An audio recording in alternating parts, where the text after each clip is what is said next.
Hey, I am CrunkChocolate, and this is the first episode of Represent. What is that, you are asking? Mentioned in just an episode that dropped the other day of Shades of Blue that we are growing out our content universe. Content season, baby. Football season is over, and we can all be friends. I know more about top 4 teams and less about the other 6 who have made the top 10. Every summer, we will fix that. I plan on bringing on a fan to be a representative and we can talk some football. Simple enough? No? Let's get to the shits. Today, we are recording a little afternoon and I'm sitting here with Josiah Street. Did I say that right? You did, yes. Yes. I guess that probably should have been a pre-pod thing I should ask. That's all right. We got a treat for you guys. Yeah, thanks for joining me. How are you? I know well. I just asked, but we got to ask for the Potters. Yeah, absolutely. I know I'm doing quite well, kind of getting in the summer groove, so that's always a change of pace for me.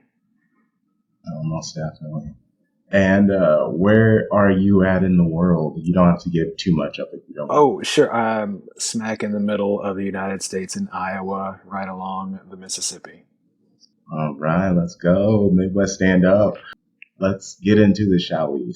West Ham, the Hammers. One of the many London teams. From 1993 to 2006, West Ham's record against Man City was 6 wins, 4 losses, and 2 draws.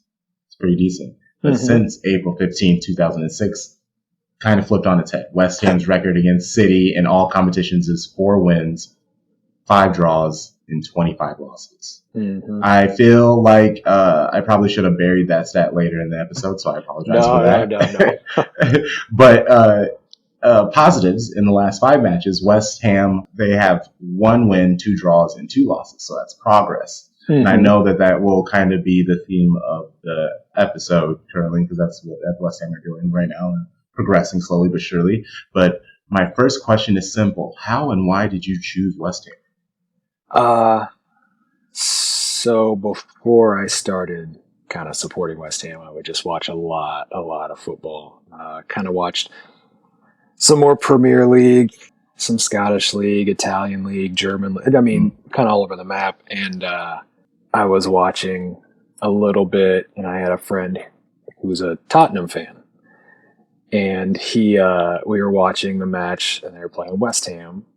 And Ravel Morrison got the ball midfield and went on just this driving run, scores a goal, and he got so mad.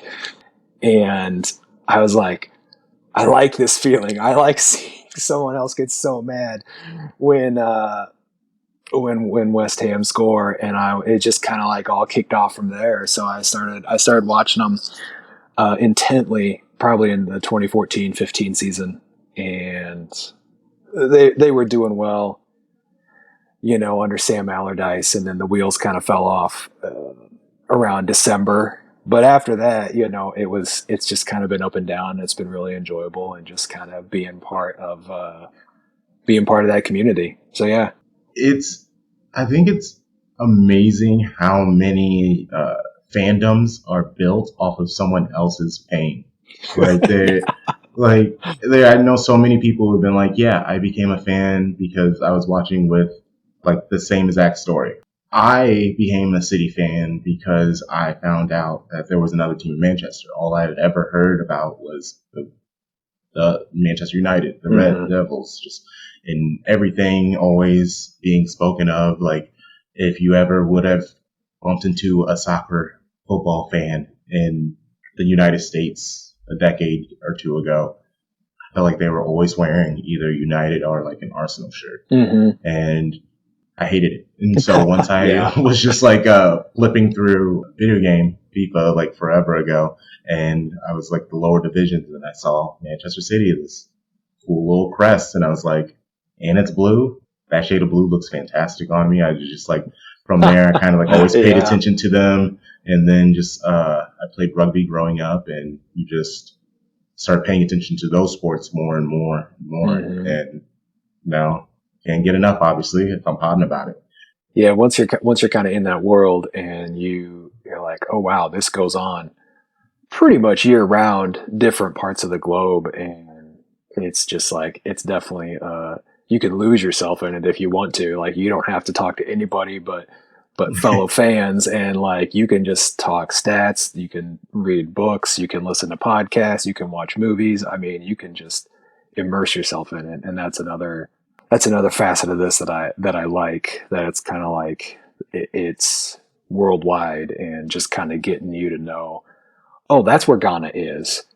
Oh, that's where Montenegro is. Like it's just kind of like one of those things, and you're learning all these things, and for some kid from the middle of America, from Iowa, it's kind of like, oh, this is awesome because I get to learn about this. And then, social media kind of helps you develop those connections to people who live in England, live in Ireland, don't necessarily, you're not going to see them every day. You interact and you have that sort of common bond, and you run into that. It's like, why are you, that people like, why are you a West Ham fan? And then, it's kind of like, I explain what led me to that, and they're like, I get that. Like for them, they're born into it, and it's very rare to have someone like not born near a team to not support the team. And so there's always that curiosity. It's like, well, why are you a fan? And then once that's over, it's just sort of like, all right, well, you are a fan, now we're family, and that's fun to be a part of as well. And I'm trying to figure out the nicest way to say this. Some gatekeeping is okay. Like when you ask someone like how, perfect example, I was at the farmer's market. I go every Saturday. That's how I try to cook at home, homemade fresh as much as possible.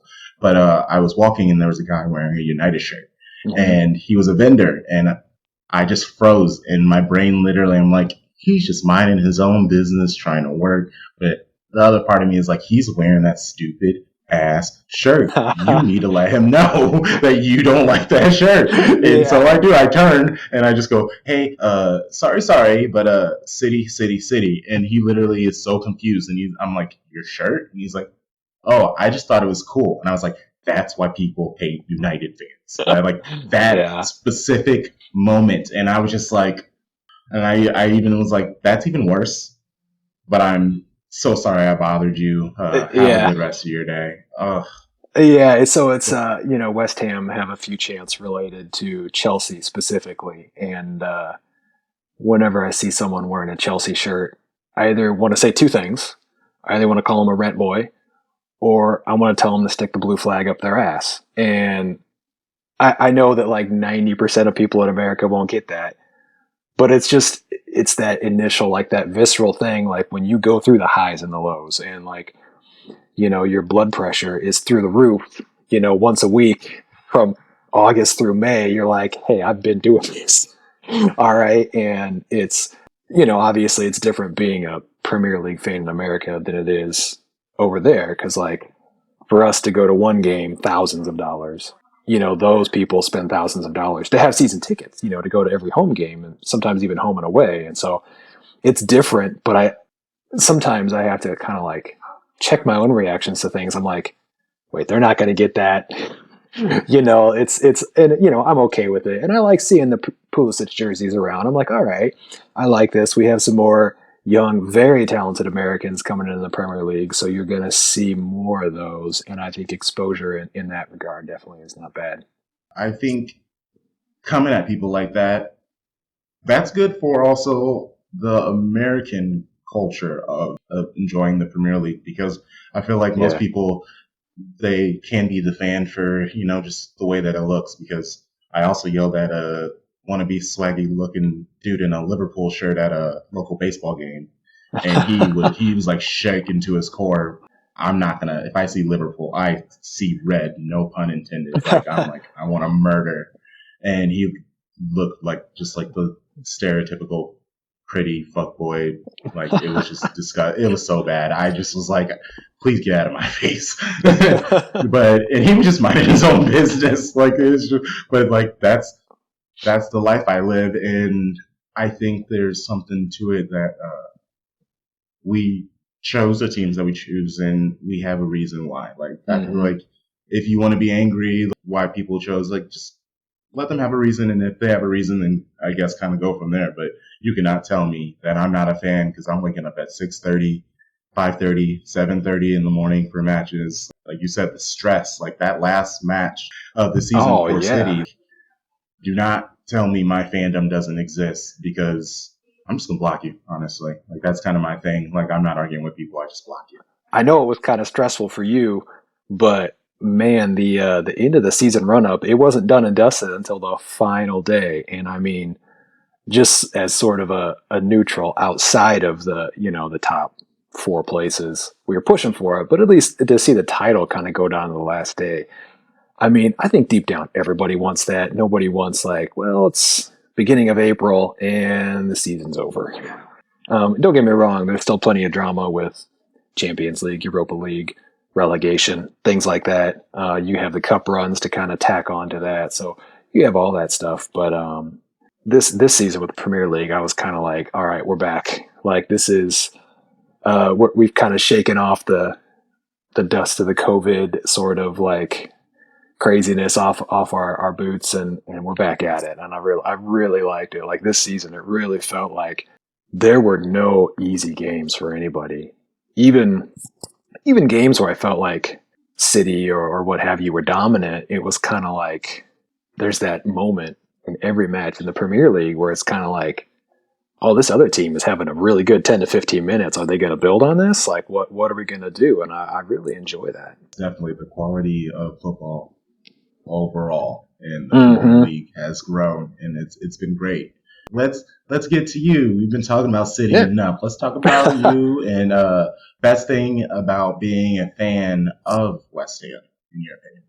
Yeah, I think it's just that sort of attitude where, you had mentioned West Ham's record against City in the past since 2006. It's one of those where, yeah, I take it with a grain of salt. It's kind of like I want them to win, but I know that we're kind of like in different stratospheres right now, and just sort of that, okay, we lost, but we played well, or, just really being depressed when it's a really bad loss. Like in that 16-17 season, man, we took some huge losses. And even just, I'm not going to say that I enjoy being close to the relegation zone, but just sort of that relief of being out of it and saying, okay, what is going to change about next season?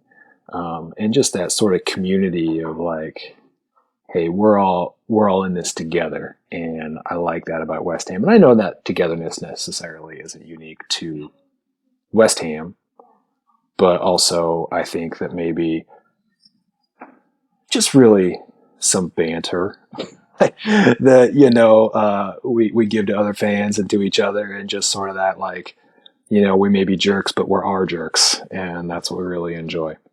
Do people see West Ham fans as jerks? I mean, at least I mean, there's the whole like City Man West Ham Man City thing is it appears to be all love, but I mean, I guess other people might see you guys as not so. yeah, absolutely. I think there's absolutely a lot of animosity. I think everyone knows about the West Ham Millwall stuff because of the movie Green Street Hooligans, right? Everyone knows about that. But having been watched West Ham in the Premier League, I'd say there's a lot of animosity between Chelsea and West Ham, even though there's a good business relationship there. Tottenham and West Ham, I would have to say, is just the absolute, like, if I didn't have a friend who was a Spurs fan, I wouldn't have a balanced view of it. Every time we play Spurs, and I know I'm jumping ahead, that's one of my worst things this season is every loss to Spurs. I hate it. Like, if we only won 2 games a season, it would be Spurs, and I would love it. I cannot stand them. I cannot stand their team. I think they're... anyway, yeah, that's... West Ham, they aren't necessarily all the hooligans as... that it was back in the 80s, 90s, even early 2000s. It's a bit more balanced. Like, there's a couple really good West Ham fan channels. So West Ham Fan TV, those guys are all great. Hammers Chat, and it kind of shows you a more balance. Like, most of these guys have kids, and they're just talking. They're doing interviews with kids, and just like, listen, we still stand up for each other and fight, but it's like you don't go to that looking for it. Now, I'm not 23 or 24, I'm 37, married, I got 2 kids, and all these other guys are too. And it's like, yeah, it's fun to go have your day out, have a few drinks, watch, throw a bit of banter around. But other than that, it's not, we're not hooligans like this. To be honest, I saw the movie Green Street Hooligans young. I haven't seen it in a very long time. And I feel like that's also kind of one of the nice things of being a U.S. fan. And you have to really look into the history. I mean, that's good and bad. For the bad of football, we won't necessarily know it right off because we're not bred into it unless you choose to fan, and then you look into the history and then oh my goodness. Yeah. You don't, unless you really get into it and you look into it and you're like, oh, why are these games a little more spicy than usual? Why is the crowd a little extra loud? And so then it definitely gives you context, right? And it gives depth to the games and that just sort of history. Like, I know there's rivalries in American sports, and everyone likes to talk about how fans from Philly are the toughest fans in the league, whatever league you're talking about. And I'm like, really? Like, Philly fans are tough? Like, I guess I don't see it. Because when you're looking at, like, you have actual pitch invasions for, like, protests. Like, if that happened in America, there would be absolute trouble. But then you have this, and then you have fighting, and then you have like ultra organizations. Like, I know there's not necessarily ultras in America, but like South America, the Barabravas, they almost run clubs, and you have to like ask them and get their permission. And I'm like, that does not happen anywhere else in any other sport. It's that's another thing that I like. And I know American sports have histories and American teams do, but I don't know, with football, it just feels a bit more rich, and it feels like it goes deeper, and I think it's the promotion relegation that gives it a bit more of that edge and that richness. And it just gives it, I don't know, this wealth and this beauty and this passion that you don't really get here in America with things. I can't explain it, and I know I should be able to. No, I completely understand what you're saying, and it's just as simple as it's a world sport. So you get all of these different styles clashing and combining and melding where it's just U.S. football. Basketball has gotten better once they kind of started opening up, bringing in other countries into it. And now it's an international sport. NBA's best players are foreign right now. I feel like American sports have a lot that they could learn and take from, soccer, and I feel like they're trying. But that was a great point you made. Yeah, absolutely. And I mean, if you just to kind of talk about the international teams briefly, like, you can watch a team without looking at the jerseys, and you're like, oh, that's an Italian team. Oh, that's a Dutch team. Oh, look, they're definitely Spanish. Like, you can watch it, or it's like, oh, that's a Portuguese team. And so, like, you can watch different teams, different styles, or it's like, oh, that team is definitely from Nigeria. Like, they are just running hard and just blasting the ball as hard as they can. And that's the thing, like, each country region has its own style, and like league, like the Bundesliga, is very much a counterattacking league. And the Premier League is very fast, very aggressive. It's a kind of a blend of everything, I feel. Possession, counterattacking, just go on route one, over the top, the big man, like that traditional English, like, just put it to the big guy. And I really enjoy how you can differentiate between countries, leagues. It's great.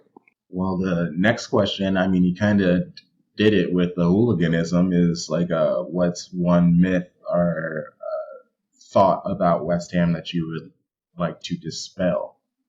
Definitely. Was that the thing you chose, was the hooligans? Yeah, absolutely. I mean, there's very much, what's the best way I can describe West Ham? Well, I mean, when I started watching, we were still at the Bull Inn in East London, and it was like, it felt small town. You know what I mean? Like the same season ticket holders would go to the same vendors for decades, you know, and it's sort of like that small town coffee shop where it's like, hey, Frank has sat in this same booth and gotten the same order for 40 years. You had that. And it feels very small towny. It didn't feel very corporate. It still doesn't feel corporate because you have those people now who've been sitting next to each other at the London Stadium for a number of years now. And it's a bit more of a small town in the Premier League, I guess, is the best way to describe it. And it's real like, hey, we're West Ham. We're sticking up for each other and we know each other and we're involved with each other's lives. And it's not just sort of like, oh, that person's wearing a shirt. Okay, that's cool. It's more like, hey, why did you do this? Why did you start supporting? It's not necessarily like around here. It's like, oh, you live in Iowa, so you like the Cubs or the Cardinals, huh? Or the Brewers. It's just more like, well, why? It's, yeah, like I said, it just feels like there's more history. Yep. All right. So the next question is, elevator pitch someone West Ham. If there was a person who was like, I'm new to the Premier League, I want to choose a team, why would I choose your team?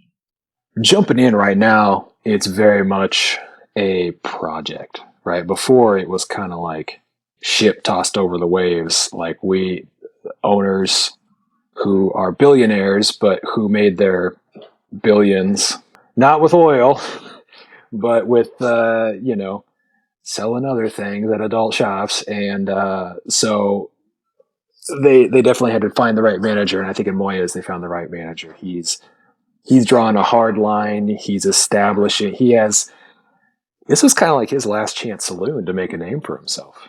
After he got fired from United, he went to Sociedad in Spain, then with Sunderland and got relegated. And he was kind of like, people didn't know if he was a good manager anymore. And so if you jumping on for a project, we're not going to be top of the league. We're not going to be fighting for first place, right?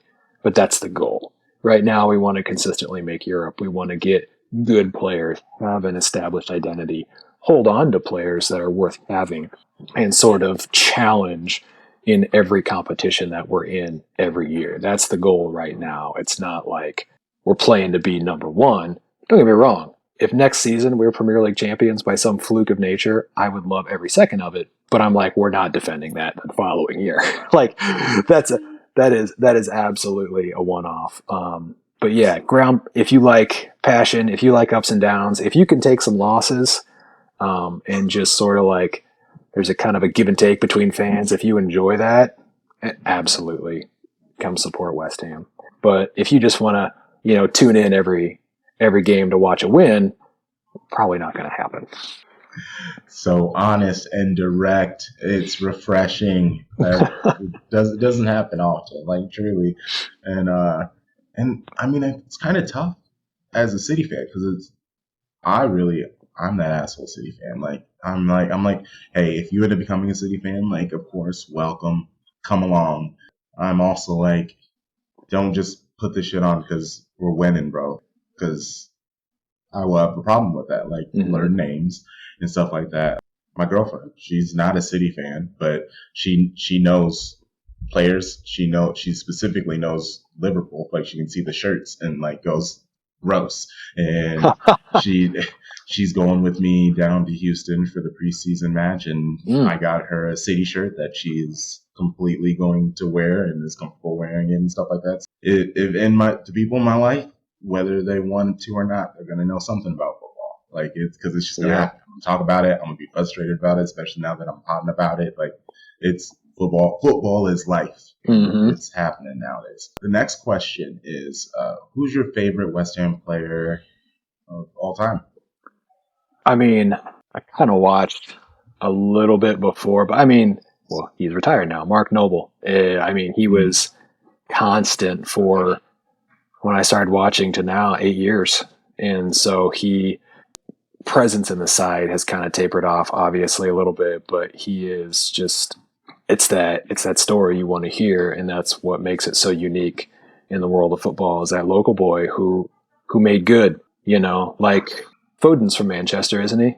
Yep. So like a Phil Foden, or, like, not to talk about, but like a Jamie Carragher, Steven Gerrard, right? Like these local boys, like your Paul Scholes, or, something like that. And he's so humble. He's not like, he still cleans up. Very famously, he sweeps up the locker room after the game is done, and sort of teaching them and coming alongside the kids in the academy because he's been there, and it's like, yeah, he never got an England cap. He had a U21 cap, but it's Mr. Consistency. He's professional. He's like, listen, don't ever take any of this for granted. And I think you don't have a lot of that this day and age in the league, with inflated salaries, etc.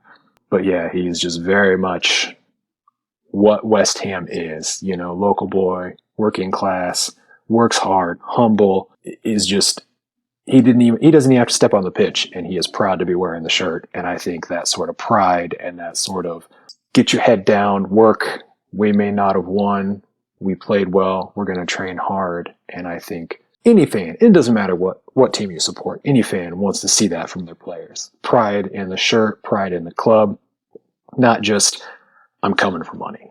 And there's a lot of that around in any league these days, but that's what I love to see.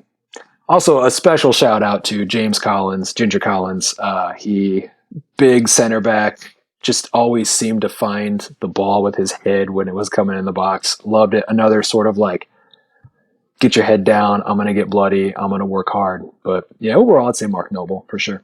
We can talk about the previous season that happened. So yeah, just all in one swoop, I could ask, how were you feeling going into the season? And then how do you think the season went?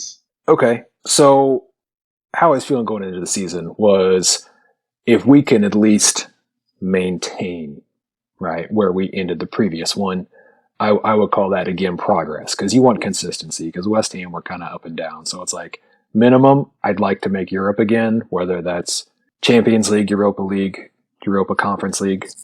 At this point, any sort of European tour is good for West Ham. I wasn't so hopeful with the signings. Antonio's hamstrings are made out of tissue paper, and I was a little bit worried about that.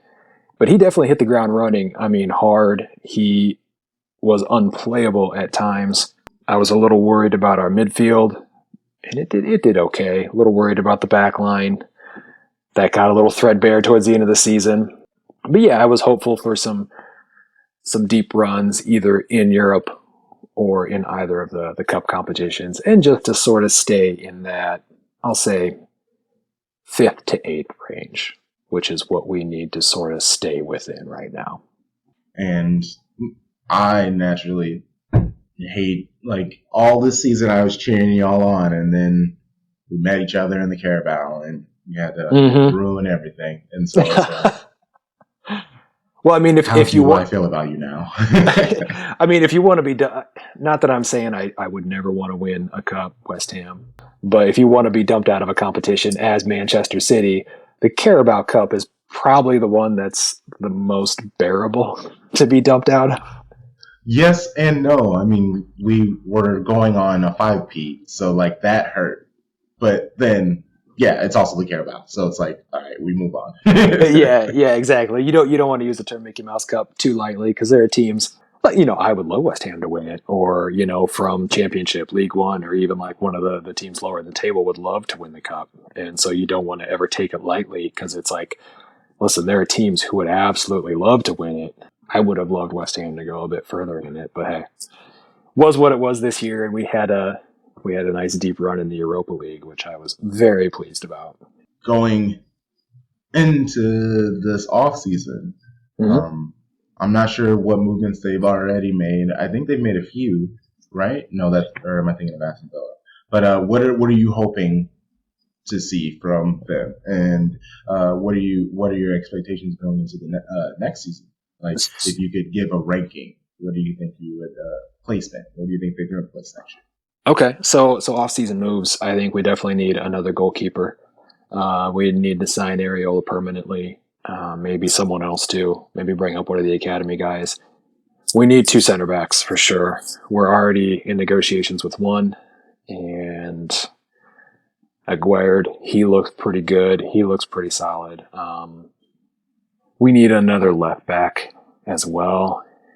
I would like Declan Rice to stay one more season, and I think this deep European run kind of We'll keep him there. I think we need another midfielder. Socek is just getting run into the ground at club level and international level, and you really saw that this season. He just looked tired from like the first game.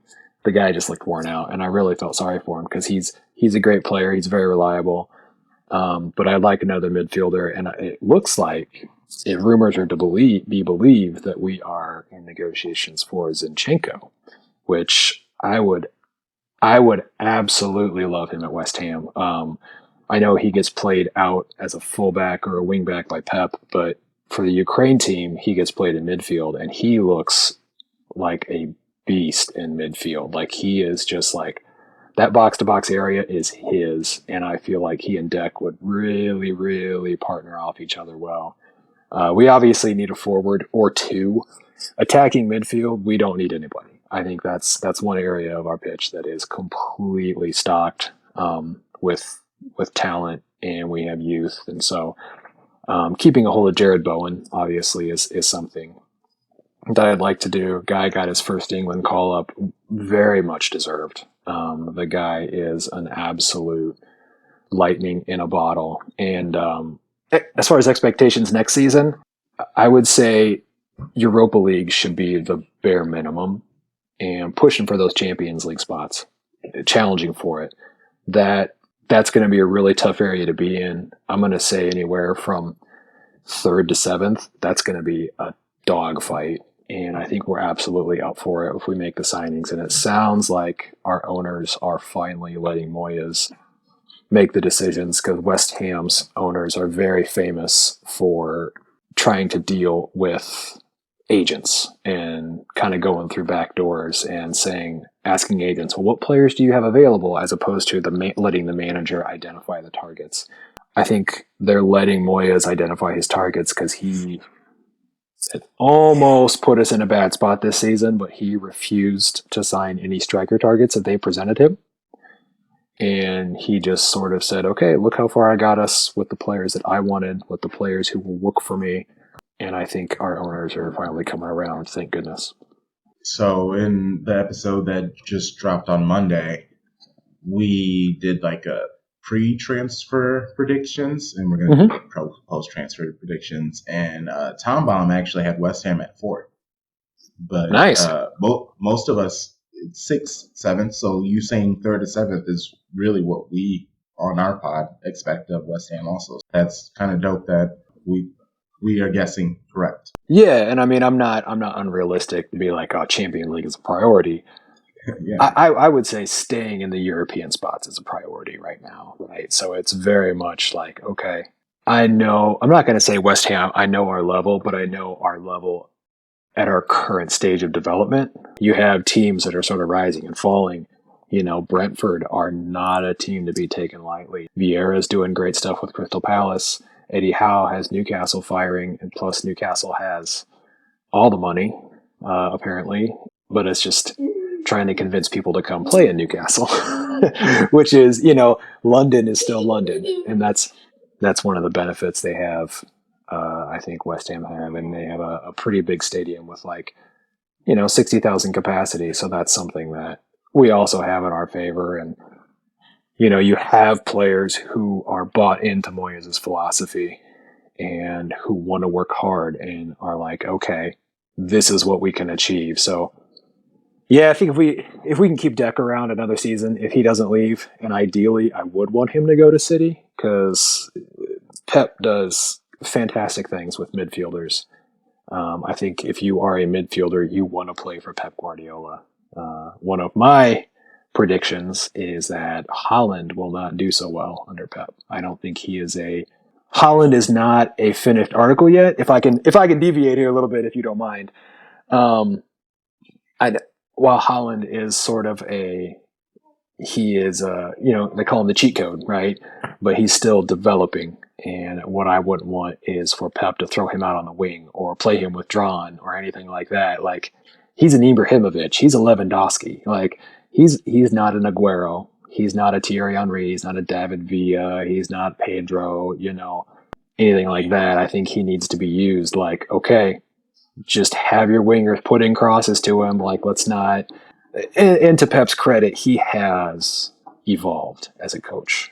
And you can see it, like his tactics and philosophy at Barcelona are not his tactics and philosophy at Bayern Munich, which are not his tactics and philosophy at Manchester City. And so that's very interesting to see as well. So I hope that he takes more of a hands-off role with Holland and is like, just be a striker.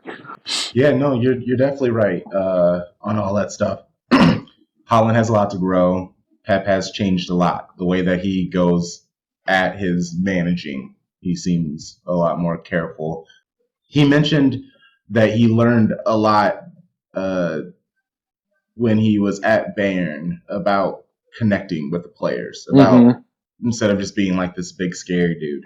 And I think he's now comfortable enough at City where he does seem to be doing that whole like connecting with our players as humans, and that's what's going to help us grow the most. But I wanted to talk about West Ham some more. Bowen, he passes the eye test so much. Like the dude is crazy. He's always faster than I expect him to, and I'm not sure if he's actually fast or if it's just like a really good first step or whatever. Either way, he's dynamic. I had no idea about that Zenny rumor. I actually would not hate it because I think he would get plenty of play. It's one of those things, whoever takes Zenny from City, plain and simple, we're not giving discounts, and he needs to go to a team where he's going to start and he's going to be appreciated. And I think West Ham is a great team for that. Yeah, absolutely. I mean, even if you would keep Declan Rice and Souček, I think there's that confidence in who Zinchenko is as a player that you would say, hey, let's put him right in, and Souček can have a rest. Yeah. Well, and it's also like you guys still have Declan for 2-3 more years, so it's one of those things that there's no rush to get him out, and I understand it's this mixture of you want to hopefully keep him because he is incredibly talented, but also if you keep him too long, he then starts losing his value. But I think you guys should like try to keep him and try to just like push on. And honestly, at City, I don't rate him that high. Like, yes, he's talented, but I want more dynamism. I want some explosion. And I know he can do it, but he's not it. I tell you what, I anticipated some Rice hate if I can be so honest. Last season. So I won't ever want you to be as honest. So I just did stats from last season. I compared Rice and Rodri, right? Oh, he really came with receipts. I love this. I came prepared. So comparing Rice and Rodri, Rice had more minutes, more appearances, more interceptions, more clearances, more blocks, more assists, and more crosses than Rodri. And the thing about Deck is people think he's just like a defensive midfielder, but he's got that yaya in him, right? He'll run and he'll make those crosses and everything, and he'll make those assists. And like I said, I think I would love to get 150 million for him. I don't know how wisely that would be spent, but if I'm honest, like I said, if he goes anywhere, I'd want him to have a world-class coach that can help him in his development. And he's 23. He could stay at West Ham for another 2 years and still be a year out from his prime. And I think Moyes is developing him and sort of letting him lead the team. And when you watch a West Ham game, he is organizing, he is screaming, he's pulling players up, and he's being everything that Noble was to that team. And I think having Mark Noble there to show Deck, this is what a leader is. This is what you do. This is how you are when you're winning. This is how you are when you're losing. And that's just really helpful. Even just sticking with Declan, do you think if, let's say, West Ham does figure out a way to secure Champions League, they get third, fourth. If they do that again, do you think that helps them, helps West Ham's chance of keeping Declan? Yeah, I think it absolutely does. But I think there would have to be sort of like a proven, like we're investing in the squad, we're investing in the team, and that's what I think that's what he wants to see. That's what any young player would want to see is like, okay, you're bringing in people of either just below my caliber or not quite there yet. And I mean, I'll say even Bowen too. And then we have a right back, Ben Johnson, young, very, very good. They want players coming in who are going to play to their level. And I think that's what anybody wants. Like, you don't want, as a City fan, you're not like, well, why are we bringing in the backup midfielder from Burnley? Like, if you're Rodri and you're seeing that be brought in on a consistent basis, you're like, I know how good I am. I know what I can do. And I'm not, as fun as it is to be the guy on a team, you want people to share the load sometimes because you want to win because you're one player in one position on the pitch and you can't be everything. No, and that's true. And if they bring in Zenny, that would be a good look. If they keep, bringing in players and they keep growing, I just really would love to just see some shakeup in the top four. And so that's why I'm rooting for like West Ham. That's why I'm rooting for Newcastle. That's why I'm rooting for Brighton. As a City fan, we are very secure in our positioning. So it's like, yeah, let's bring in better teams. Let's bring in some stuff. Let's stress Arsenal out. Let's stress Chelsea out. Let's stress Liverpool out. Yeah, absolutely. And I think especially when you have a manager who is as intelligent and has such a solid backroom staff that Pep does, who's going to evolve like that sort of pressure and stress, he's going to evolve. Now, there is always, I will say, one of Pep's flaws is he hasn't done it for a while, but tinkering too much, right? He's done it before, and he's still got a bit. He's got a bit of that in him, but he hasn't done it for a while. I have not been appreciating these random strays that the city have been receiving this episode, but actually it's great for content. It's fantastic for content. This has been thoroughly enjoyable.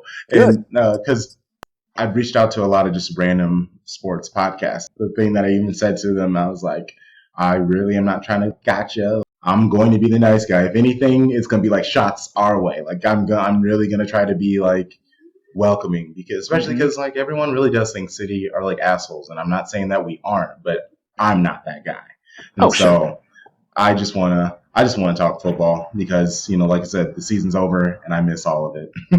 Yeah, and I think, I don't know, as much as I like watching football, I think the Nations League and all this like constant international play, the quality is definitely dipping, because if you're just playing all the time, players are tired. They want to go on vacation. They need a break too. And if you think about it, they've been playing for like 3 years straight. Yeah. And they just all look tired. And I'm like, give these people a break. Literally, yeah, no, agreed. Kevin said before the Nations Cup started that he sees it as worthless, that he sees these games as literally not needed. Oh yeah, and he is vastly intelligent. He's one of the modern players right now who is absolutely going to have just as an illustrious managerial career. I feel like his vision in the game is amazing. Like it's good that he's been under Mancini, who is a world-class manager, Pep, and so you have these players who have been under world-class managers and then develop their vision in the game. And so, yeah, he's one of those who will be either I think he'll probably go the club route as opposed to international. Those are completely different kettles of fish, but yeah, it's worthless. I agree. I don't have anything more to ask you. Is there any like West Ham things that you still need to get out from your chest, though? Is there anything that you feel that needs to be said for the Hammers? Nothing besides, come on, you Irons. Do you want to plug yourself? Is there anything you got to plug? You got going on? I got nothing to plug. No, I don't have any podcasts. I don't have anything at all. Perfect. No, that's fine. I just like always asking. Oh, no, I appreciate it. It's just what you do. But for us, thanks for listening, people. That is the First Represents episode. I hope you all enjoyed yourself. Tom Baum, he will be dropping shortly his Euros 2022 pod series. He will be focusing on the women's Euros. And so look out for that. other hosts. They may or may not be working on some other stuff. I cannot confirm, nor will I deny that we are out here. Follow Shades of Blue podcast on Twitter. You can watch us on YouTube if that's your preferred way to enjoy podcasts. Social medias, Shades of Blue podcast on Twitter. I'm CrunkChocolate, CrunkChocolate on all other platforms that you watch. You know the vibe, Shady Gang, Shady Gang, Shady Gang.